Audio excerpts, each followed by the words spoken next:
Okay, we're live now.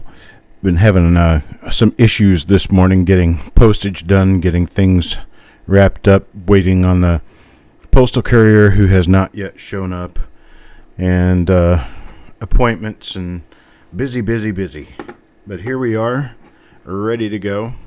I have, let me get my phone to a point where it's not going to make noise. And I did not forget about this. It's just that I lost track of time. It was one of those things where I'm trying to get too many things done at one time. I was trying to get everybody's packages out today, and it's just not going to happen. They will all be out tomorrow, though. Here's the roll that we're doing today. It's a Wachovia National Bank and Trust Company 50-cent roll, 1962, Philadelphia.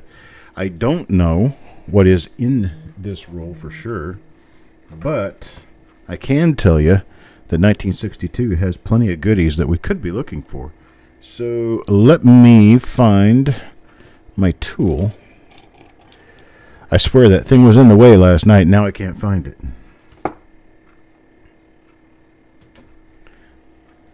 Are you serious? There it is. Honestly, it was in my way last night. Put it in my cup to get it out of the way, and it got buried in the cup. All right. Hey, P. Adams, Mark Thomas. Who else do we have here? Jesse. Let's see. Let me get my live chat going here.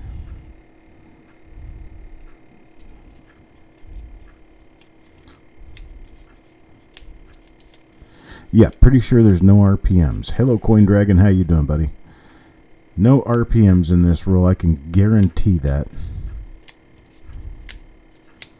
But there are some nice double die obverse and reverse coins that would be possible in this. Let's see what we get. It could be a really quick roll. Hello, Taco John.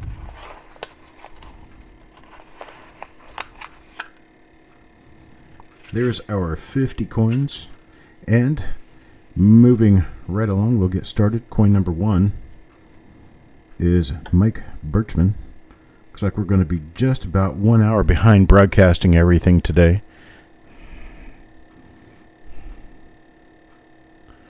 There's our first 1962 Lincoln cent of the afternoon, and this one appears normal at the date.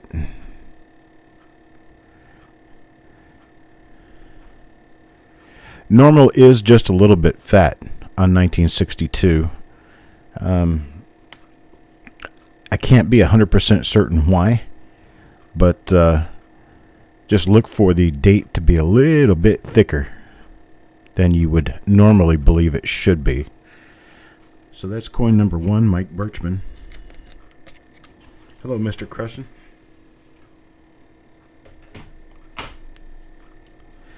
Hey, New Marshall, how you doing, brother? Up to no good, man. I've been breaking sweat all morning. I've got the windows open and it's only 62 degrees outside, and I'm still breaking sweat because, well, I've been working hard. Trying to get all these packages done, ready, and out. Looks like about half of them are going to have to wait until tomorrow, but the other half have gone, well, at least to the front. I've got my son Austin watching for the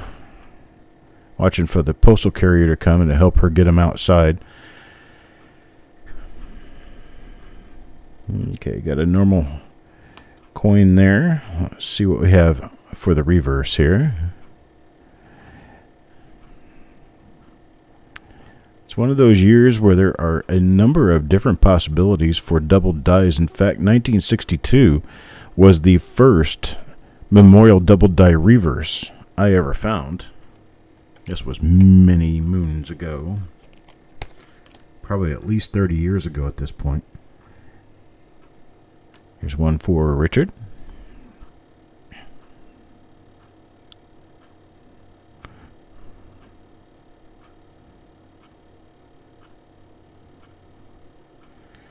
Every time I run over that R, it looks like it's going to have extra definition to it, and I just don't ever end up seeing it that way. This one's got a hit right where there would be a notch, so it's hard to tell on this one. They don't always strike up 100%. Well, this is definitely a double die. That's a beautiful double die right there.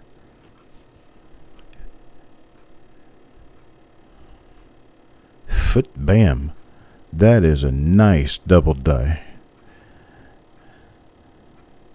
That might be a separation line there on the R, but we definitely have it. Once you get over to In God, it's stretching out a little bit, but when you look at Liberty, that's where you definitely know you have a double die. That is not machine doubling right there. That's a beautiful double die. I don't think I've ever seen this one. Really, really nice. Well, there we go. This is why I wanted to look into this roll, because, well, these are always intriguing to me, 1962 and 62D. But that is definitely a beautiful double die. Couldn't have happened to a nicer guy. Let's see. How about Ron Perez? Let's see what Ron gets here. Now we know we're looking for a repeat of a particular double die, hoping that we're going to see it again and again and again and again. Not this time. Check the reverse again here. Now reverses are pretty prolific, double die reverses. So we have to be kind of on the close watch for doubling, especially on the bottom of the letters of cent, in the initials. That's where most of the double die reverses are going to show up. Hello, yo man. That's coin number 4. In and out. Now coin number 5, Jeff Dunn. I'll tell you what, anybody who does get one of the double dies here is definitely going to come out on top of things. I think I'm seeing what could be something else here. Maybe a different double die, but I got separation at the bottom of the vest. There's doubling right there at the bottom point of the vest. See what we can see over here in Liberty.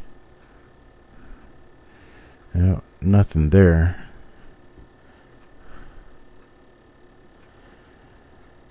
I'm looking at what appears to maybe be separation on the 6. Maybe not. Wonder if the VDB is doubled.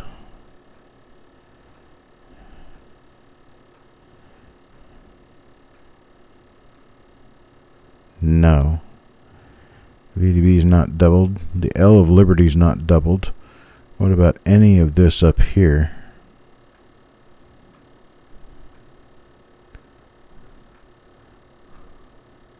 We're going to have to hold this one aside and just watch for another one to show up and see if we can get any coin-to-coin doubling that's identical. But this right here is what started it off. This is what set me off looking for it, because this appears to be hub doubling right here.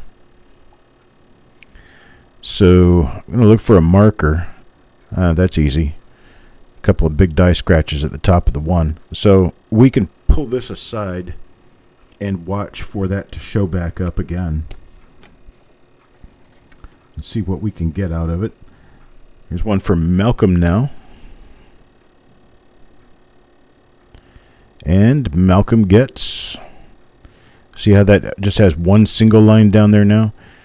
So that's definitely something different. Not really sure what level of different it is. But this is a day where we're going to have to look at everything upside down too. Because of the lighting and the direction of lighting, it really works better when you're looking at these coins from the bottom, not from the top. Also helps when you have your scope in focus. But hey, who am I, right? You look out of focus all you want. Good Lord, will you stop, please? There we go. Sometimes my scope will just not agree with me. We tend to agree to disagree.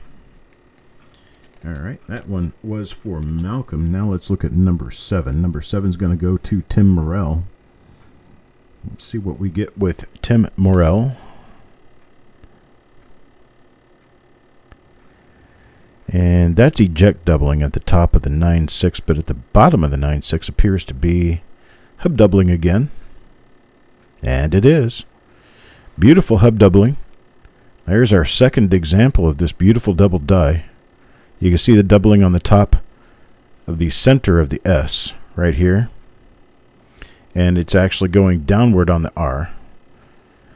So your doubling, instead of being on the bottom of the R, is actually on the top of the leg of the R. And it's up here on the S. It's going to be up here on the U. You won't be able to see it on the U. We probably will see some, maybe not on the insides of these letters, but Liberty should be nicely doubled, and it is. And there we go. Beautiful double die. This one for Tim Morrell.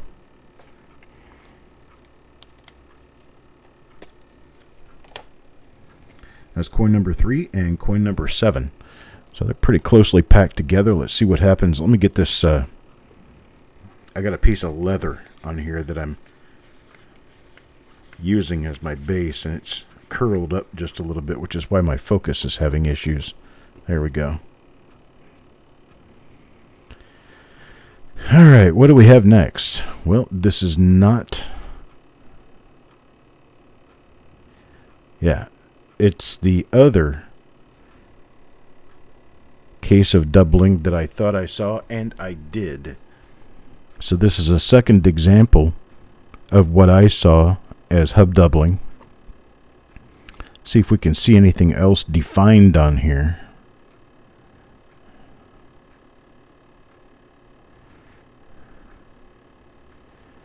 A little better strike on this one, so we should see if there's anything there, we should see it.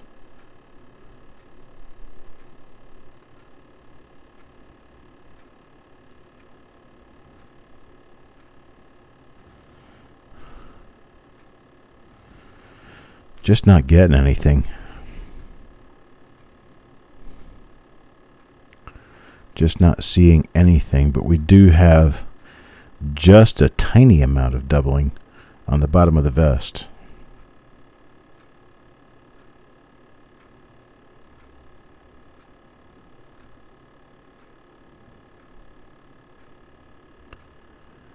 It's kind of hard to tell for me. Kind of hard to tell whether or not this is something we're going to call a double die, or if perhaps maybe not, because it just isn't showing up well. But we'll have to examine a couple of coins a little closer. And we have a couple of coins to examine now. Let's take a look at the reverse on this one here real quick.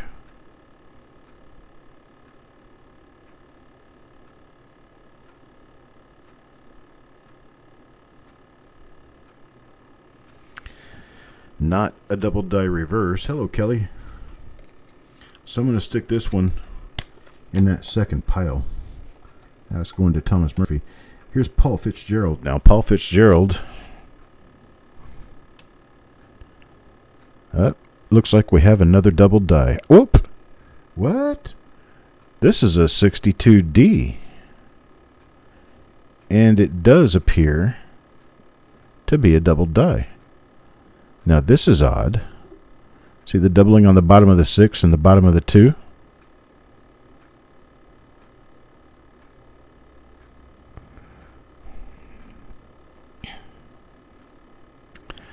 Okay, and how we got DMET coins in this roll, I don't know, but it was a bank wrapped roll.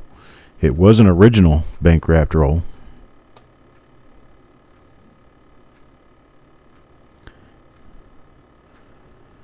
And it does look like this is a minor double die. So, there we go. Let's take a look at the reverse.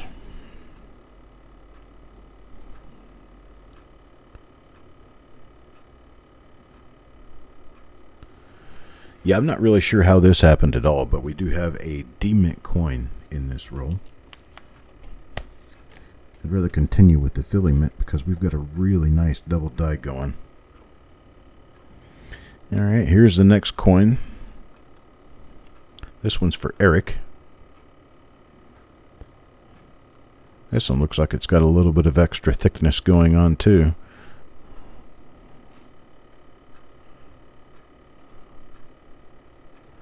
Yeah.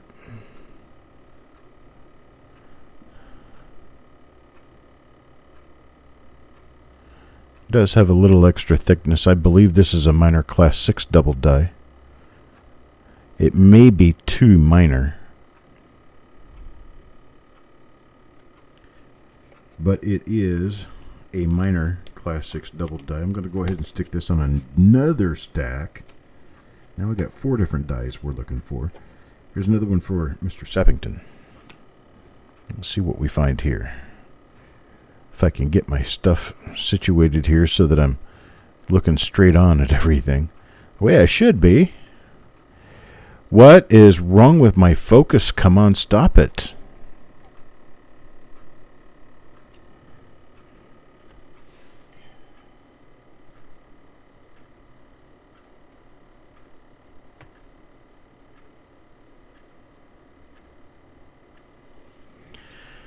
Get my lighting straightened out there.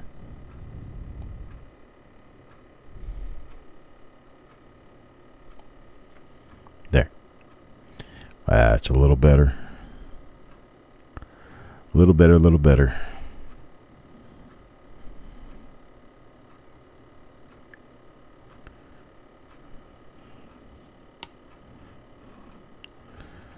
Okay, this coin is not particularly promising.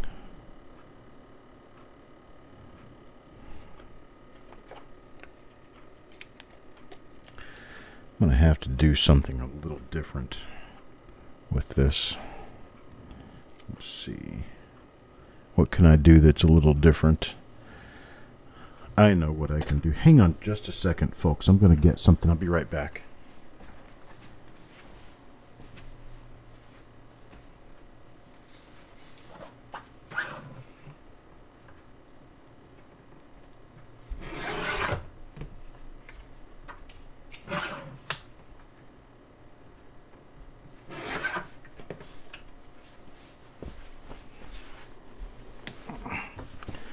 Okay, I just cut myself a new piece of black paper. Now, let's see what happens. Here's Thomas Murphy again.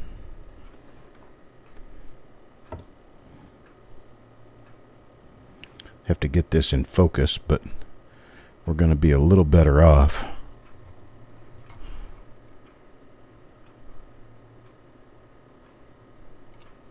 Because things aren't going to be coming out of focus on us.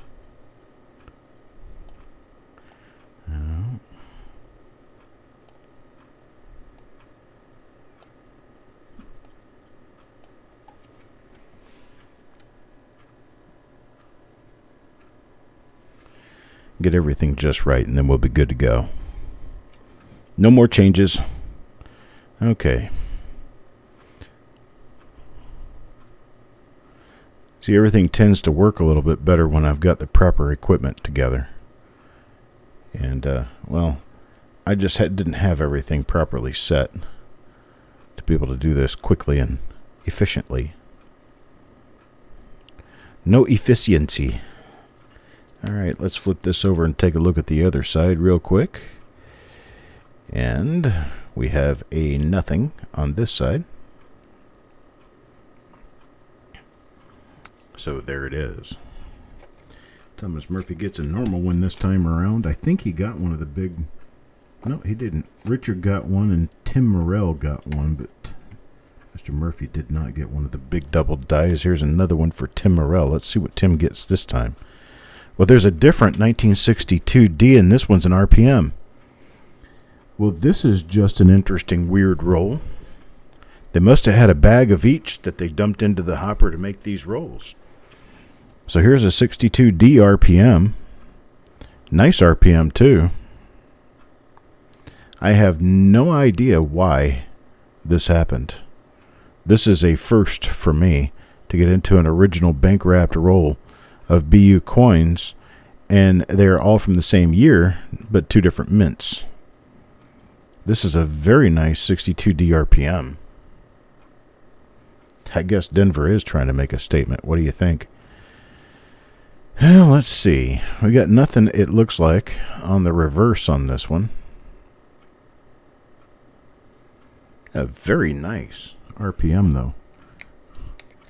It is actually interesting that the only two Denver Mint coins we've received out of this roll so far have both been die varieties.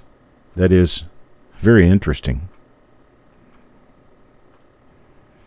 Okay, and this one's going to be for Carl. This one appears to be a normal coin. That doubling on the bottom of the S, though, that could be a well-placed hit, and it could be actual hub doubling. There's some on the bottom of the O as well.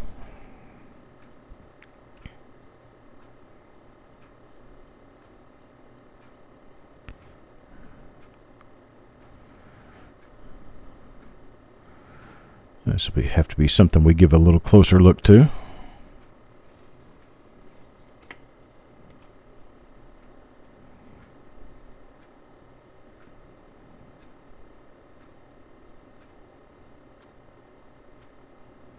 Nothing on the reverse. Hello, Rithy.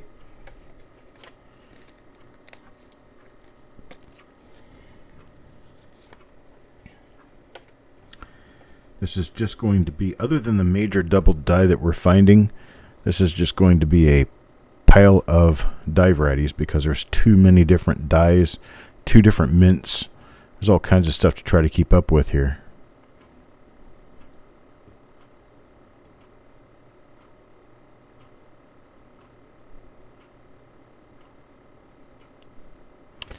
See, this one shows, I'm thinking that might be master die doubling at this point because it's on the bottom of, seems to be most of the S's.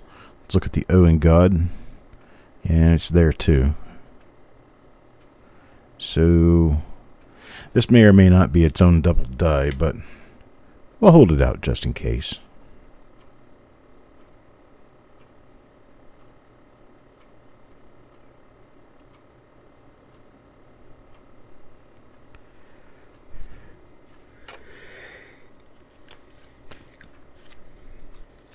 And that's going to be for Farm Dog. Now crispy.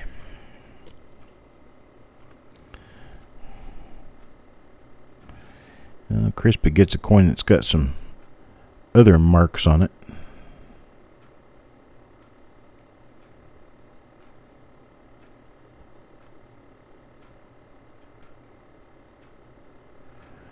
There's another one with that doubling on the S. I'm going to have to probably step out and say that I don't believe that would be a single die affecting all of these coins like that.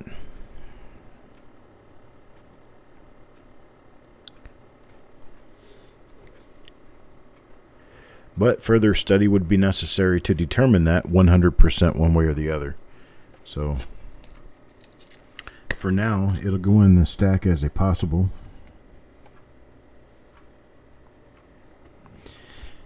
The problem with that, Dennis, is that this is an original wrapped roll. I've checked the ends on this one, and it was definitely original. This is not something that a collector has been through. That is a hit on the 6.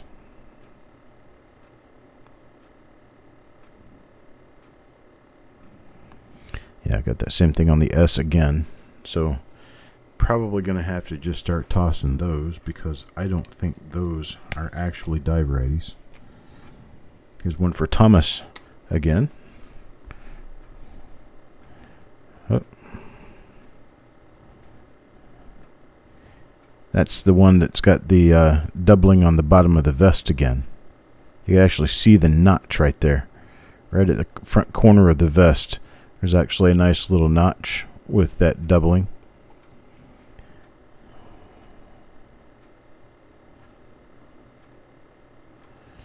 we might find, once we get better light on this and study it pretty closely, we might find that there's actually additional doubling that I'm not seeing here and now.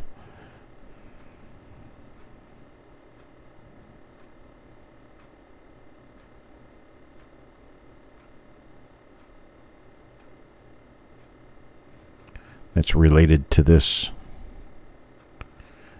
doubling I'm seeing on the bottom of the vest. You can even see the notch. Even though you can't see the separation line, you can see the notch right there in the corner. So that definitely appears to me to be a double die. We've already seen the reverse on these. On to 19. Penny Hoarder. I can tell you now that we're not going to be keeping any of these coins for condition. They're typical for 1962. So we're going to be looking for die varieties pretty much exclusively in this roll, unless we happen to see an error. Haven't seen any error coins yet. Only die varieties so far.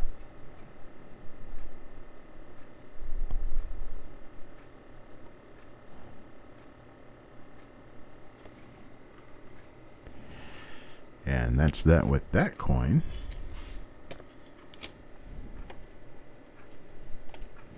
Now number 20. Looks like we're going to run into Richard's last coin here.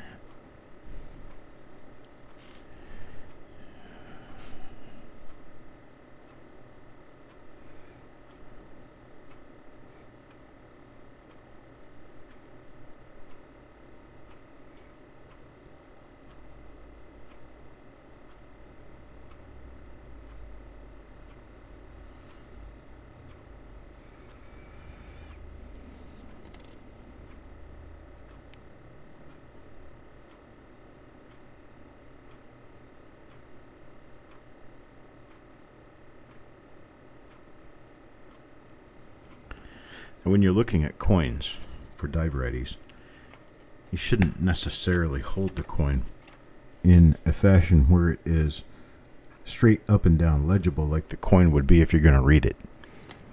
The reason for that is because some of the angles of doubling that you're going to see are going to be very different, and they won't light up very well if you're looking at them from the wrong angle. Is this another one of our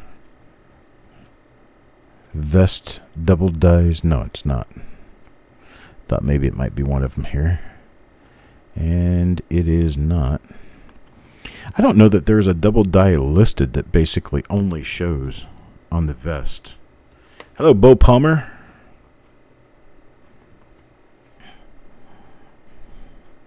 Hope your Wednesday is working out to be better than mine has been. I haven't had a bad day. It's just been very, very busy. Very oddly busy. A lot of rework on stuff and getting back and forth trying to get things done has pushed my time schedule way off.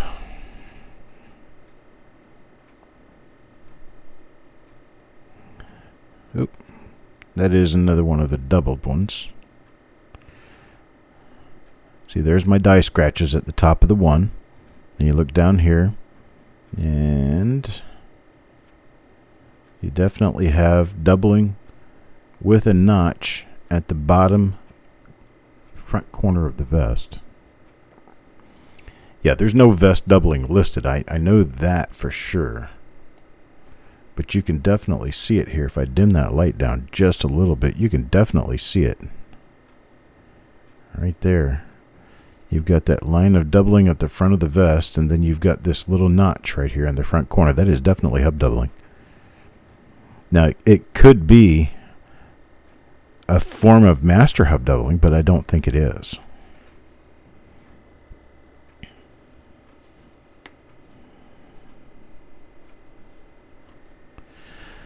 I think we found ourselves a double die that we did not know existed, which is something that can happen anytime on this show.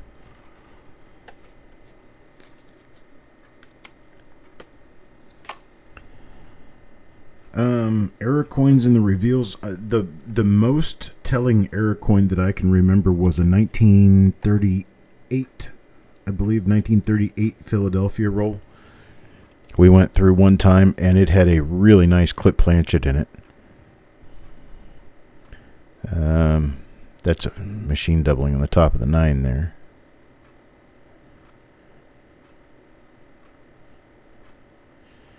I do remember that. I said there's some chance. I mean, like what the that coin from the what was it? The 1987D roll that we went through, 87D roll. That coin that was apparently partially unplated or had a plating issue, that would be considered an error as well. We found some lamination flakes. We found a that struck through letter on the forehead on Joe McBride's coin. This is a lamination issue right here. Laminated planchet. It's where the layers of copper that make up the body of the planchet did not stick together very well.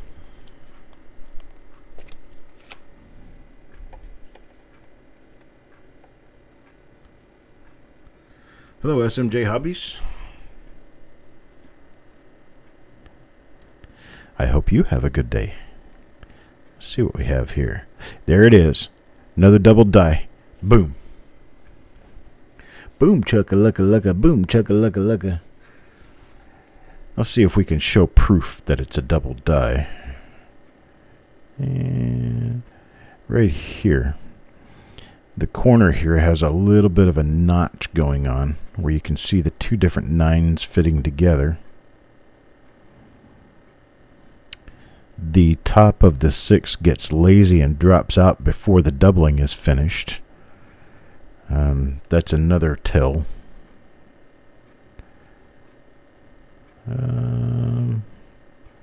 Let's see.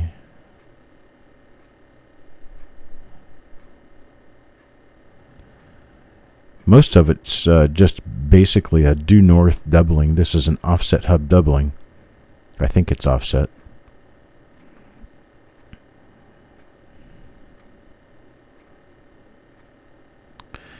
Kind of a strange looking double die, but it is a nice one. Alright, there's our third example. This one goes to Carl. It's our third one of those. Now we're halfway through the roll. Up to Malcolm now. And Malcolm.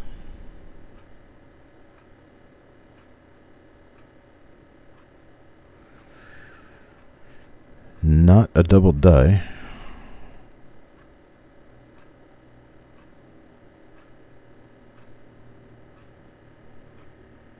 Not an RPM either. Well, who was that said that guarantee we're not going to see any RPMs in this roll? And we did. That is the freakiest thing pretty much ever, because we had an errant coin from a different mint in a roll. So far we've only seen 2 such coins, and both of them were die varieties. One of them a nice RPM, likely Kaneka listed RPM.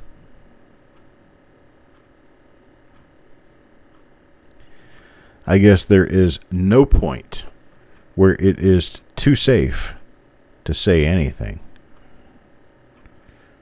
about what we might find in these rolls, because I haven't a clue prior to opening them,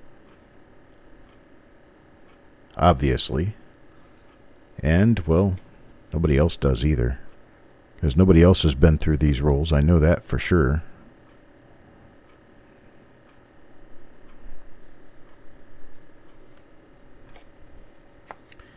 Yeah, machine doubling will usually, I mean, it is definitely a coin-to-coin thing, and it will usually manifest differently between different coins. And yes, you are correct that when you're going through a number of dies or a number of coins, and you start running into the same double die over and over again, you're going to note that they are very, very, very similar to one another. Pretty much identical. There's another 62D. And this one is not an RPM. Not an RPM. And it is not a double die. So we have a 62D that is not an RPM and not a double die. But I tell you what, for the $1.50 a coin, this has been a hell of an adventure that we've been through here. Yeah, Mark Thomas, that's right. Pretty sure no RPMs. And I said I could pretty much guarantee no RPMs, but hey, you never know what's going to happen. Never again will I make that guarantee. That's for sure. All right, here's coin number 28, Ron Perez.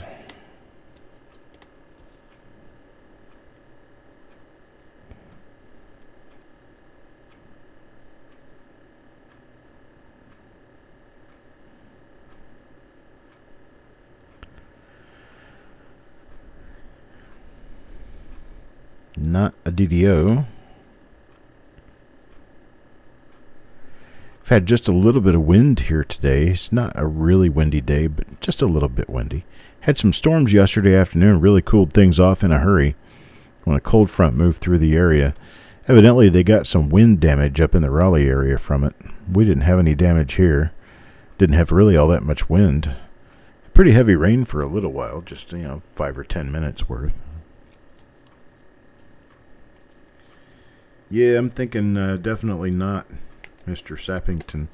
This particular case, I'm pretty sure, is Wachovia is the main Wachovia bank, I believe, was in North Carolina. I think it was in, let me think.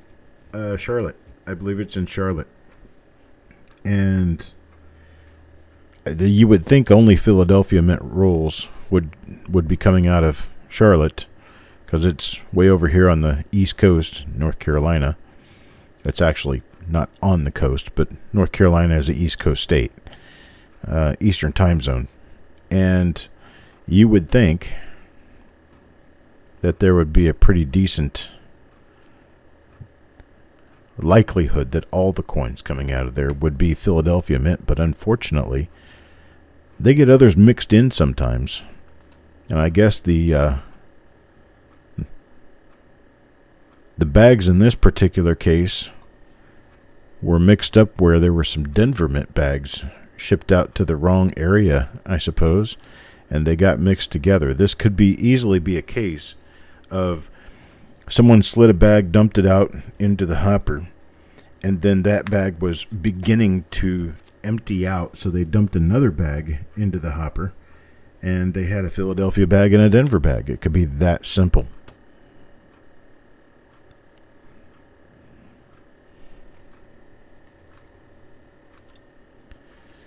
Could be that simple. There's a lot of very simple explanations for what could be going on here.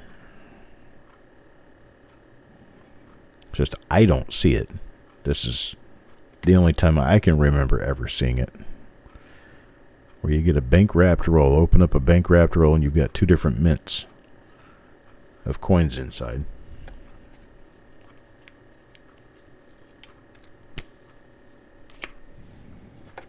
Here's number 31. 31 for Deanne. See what we have on this one. Not the double die we're looking for.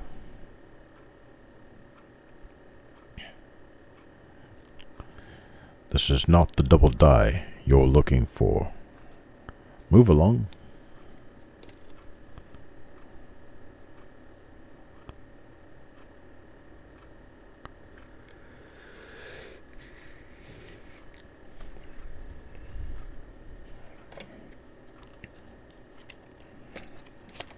Alright, nothing special on that one. Let's go to Mr. Worley. Let's see what we've got for Mr. Worley now. Boom! It's a double die. You can see it on the R and the S and the T there. And there it is on the bottom of the 962. Move over here. It'll be on the bottom of Liberty. Very nice double die. I really like this one.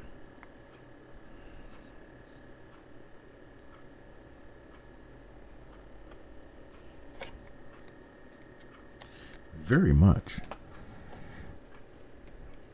Well, for Dennis, I can basically say this. The mint does not mix the bags. Philadelphia and Denver Mint. They do not mix them. The coins are actually minted at the two different facilities. Here's another double die.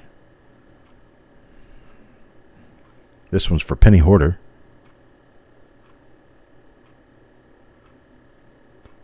Another one of the double dies. This one's for Penny Hoarder.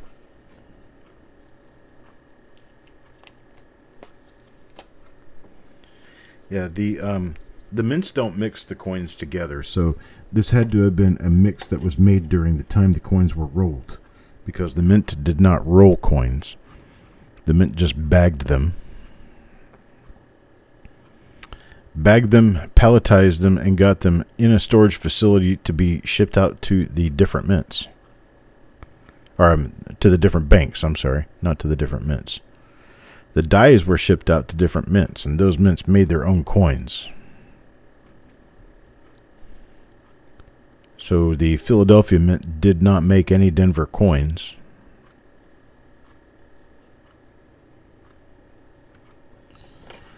So for what D's are mixed in here, the most likely story, is that this was a dump just after a Denver Mint bag had been wrapped by this bank, and there were still Denver Mint coins left in the hopper. There's another double die. Were left in the hopper on the feeder that fed into the counting machine.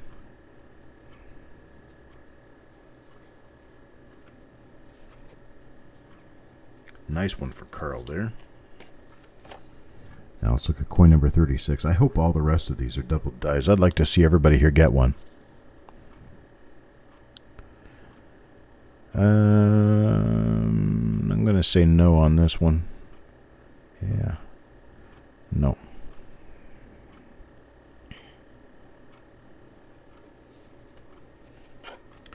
No double die reverses that we have seen.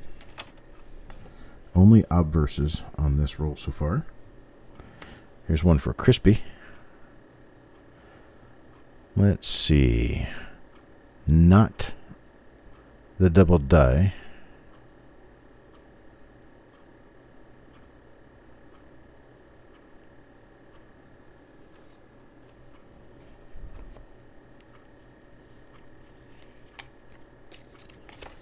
Now we're up to number 38. Yo, man.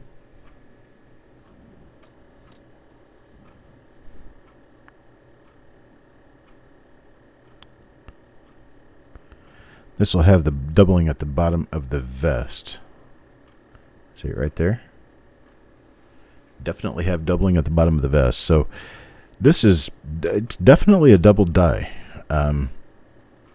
Exactly why it's never been noticed to my knowledge.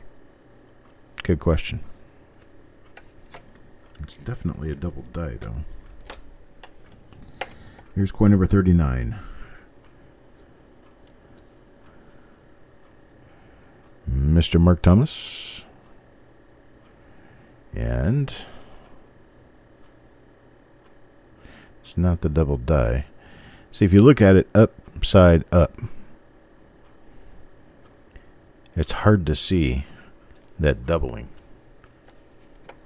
Makes it easier to see when you got the light shining on it from upside down.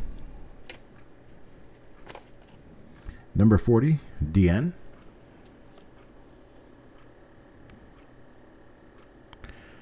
It's because of the shadows and where the shadows lie. I believe this is one of the double dies. And you can't really see the doubling from this angle. I turn the coin around this way, and the doubling becomes readily apparent, because the doubling is facing the light. So there we go. Another one of the double dies. This one's for Deanne.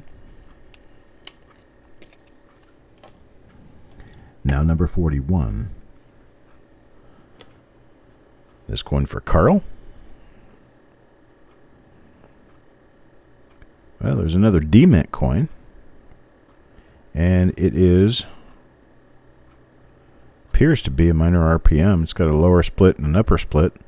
So that is an RPM.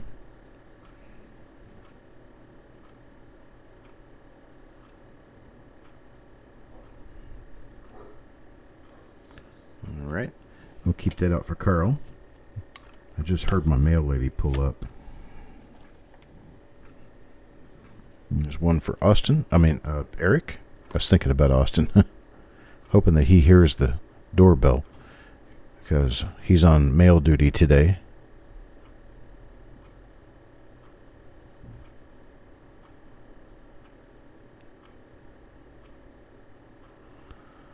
Nothing on that coin.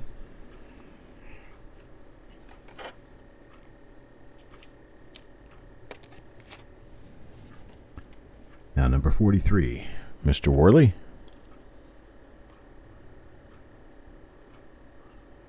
Not one of the double dies.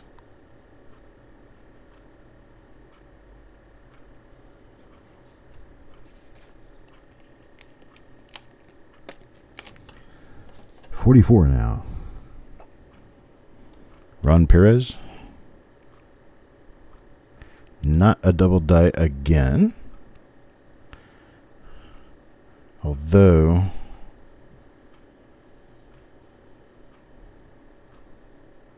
yeah, this is one with the doubling on the bottom of the vest.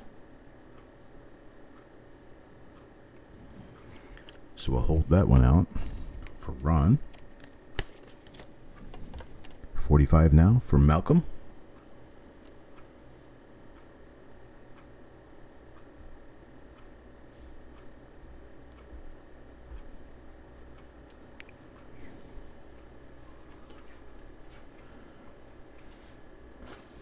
You get all the mail outside? What? Did you get the mail outside? She never came. Yes, she did. Yeah, that's her.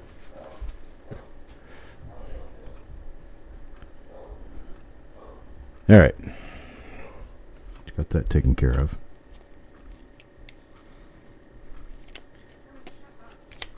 And that one's for Malcolm. Now Penny Hoarder.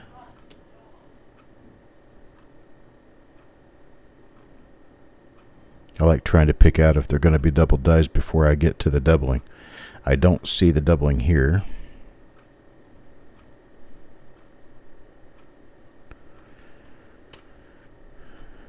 Not on this coin.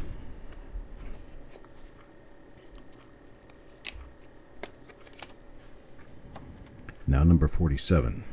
Farm Dog. I got 4 coins left. This is the first out of those 4 coins. I'm going to have to break for a while. I got a couple of phone calls I have to make. So we're going to have to push back the other reveals by a while. I'll get them rescheduled before I move on and do my other stuff. I'll sit here and reschedule them before I...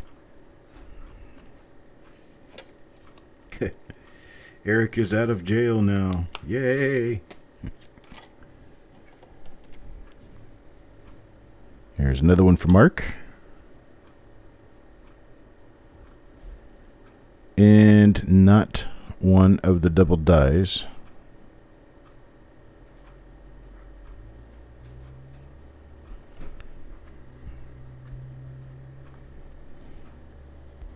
Okay, a lot of you guys have packages that just left. Just left here. Here's number 49. Coin for Eric. Do we have? Is it? It is. I think it's one of the double dies. No. It appears to be a Class 6 double die, but it's not one of the ones that I've been finding in this roll. I think this is the other kind of more minor Class 6 that I've been finding. Last coin of the roll. Yo Man. See what Yo Man gets on this end roll toned coin. Well, it's not the big double die, but it appears to be. It could be the one with the doubling of the vests. Let's see. Nope. Not that. Alright, well that's it. This one, I think, is one of the minor class 6s. Same die that I just got for Eric there. Well, I appreciate it, folks. Thank you guys for coming by. And Eric says he'll be shipping the reveals up to number 383 this week. We have a stack of normal coins here. It's just over half the roll, I would say. And these are the major double dies, the really nice double die that I've been finding through this roll. These coins, I'm going to say, are at least $15 to $20 in value each. Here's number 40, number 35, number 33, 32, 24, 7, and 3. And then that would go to Mr. Sappington, Tim Morrell, Carl, Mr. Worley, Penny Hoarder, Carl again, and Deanne. So Carl got 2 of these. Nice for Carl. And then all of the minor or other mint die varieties, I haven't separated those. They're all in a pile together. So there's number 41, 16, 15, 14, 13, 10, 49, 9, 44, 38, 18, 8, and 5. And I'll flip through the names on this while I shut things down here. I appreciate everyone coming by. And I will be getting back into a reveal. What is it, about 2:45 Eastern? I'm probably around 4 o'clock. Around 4 o'clock Eastern, I'll be back in. So I'm going to reschedule everything for probably 4, 8, and 9. Go ahead and work this evening because I didn't have time to get everything done today. So 4 p.m., 8 p.m., and 9 p.m. Eastern time will be the... I mean, wait a minute. I've only got 2 reveals left to do today, right? Yeah. Okay, 4 p.m. and I can go ahead and do 5 p.m. 4 p.m. and 5 p.m. 4 p.m. for the 63D. There it is right there. So I'll change it to 4 p.m. Here, let me... I do everything by military time, so...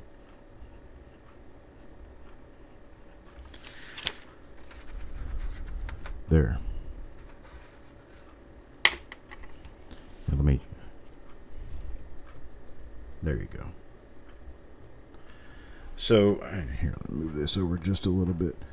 So 396 is our next one. That's going to be a 63D roll. I'll be doing that at 4 p.m. 397 is a 52D roll. I'll be doing that at 5 p.m.